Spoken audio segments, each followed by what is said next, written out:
san o san a bɛ nin baara in kɛ k'a ɲini diinɛ ɲɛmɔgɔw fɛ a n'an ka alimamiw ni an ka khalifaw ni mukadamuw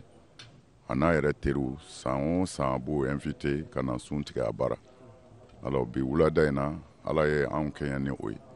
o la an bɛ dugawu de kɛ ŋaniya ɲuman min b'a bolo ka taa jamana in ma ŋaniya ɲuman min b'a bolo ka taa an ka diinɛ fana ma an b'a ɲini ala fɛ ala k'o sabati a ye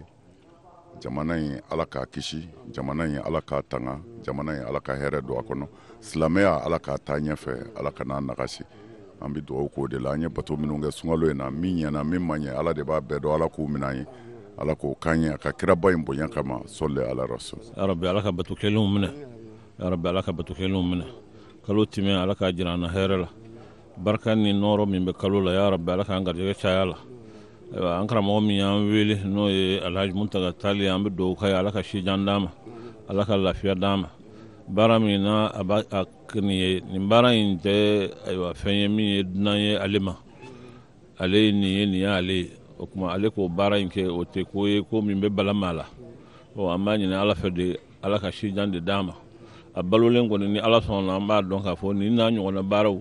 o bɛ kɛ ale taalan ye parce que nin y'a tabiya ye nin y'a yɛrɛ cogoya ye nin y'a bɔyɔrɔ ye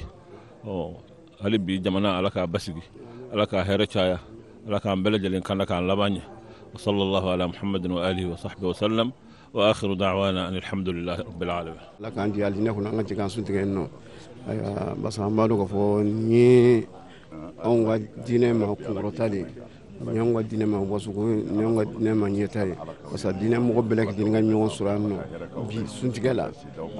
o kɔni mɔgɔ si t'o baraji dan dɔn ni ala yɛrɛ tɛ quoi o kumana baraji ala kana fɔ a baraji kɔ ala k'an kunna diɲɛ la ala k'an kunna kɛ lahara bɛɛ ni cɛ bɛɛ ni kan fɔ ala k'a don diinɛ mɔgɔw ni ɲɔgɔn cɛ ni diinɛ mɔgɔw ye ɲɔgɔn minɛ diinɛ mɔgɔw kɛra kelen yɔrɔ ko o ko kan ala b'o bɛn sababa ma mais ni diinɛ mɔgɔw fɔra ɲɔgɔn kɔ dɔrɔn ala ka dɛmɛ ayiwa a sɔrɔli ka gɛlɛn o kumana m'a ɲini fɛ ala fɛ diinɛ mɔgɔ fɛn bɛ yan nɔ minnu ti yan nɔ ala ka bɛɛ lajɛlen bɛn kelen ma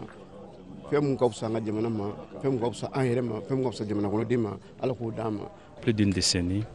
j'invite nos chefs religieux, nos leaders spirituels, nos légitimités traditionnelles, des imams, des mukaddams, toutes sortes d'autorités religieuses, des amis, des parents, à venir partager ces moments de convivialité, mais aussi ces moments de partage, ces moments de prière. Et c'est toujours un grand honneur pour moi d'accueillir ceux qui viennent. J'ajouterai celles qui viennent parce que les dames sont également ici avec nous. Le mois de Ramadan est un mois béni. C'est un mois propice aux invocations et aux bénédictions. Aujourd'hui, nous tous, nous avons besoin, nous avons le devoir de prier pour notre pays, le Mali, qui connaît des difficultés, qui va vers des échanges, des défis importants, afin que tout cela se passe de la meilleure façon et que le Mali puisse retrouver la paix, son unité et la voie du développement. Mais nous avons tous également des vœux ardents, ancrés au plus profond de nous-mêmes. Nos prières, c'est demander à Allah subhanahu wa ta'ala qu'il exauce chacun de ses vœux, afin que chacun d'entre nous, demain,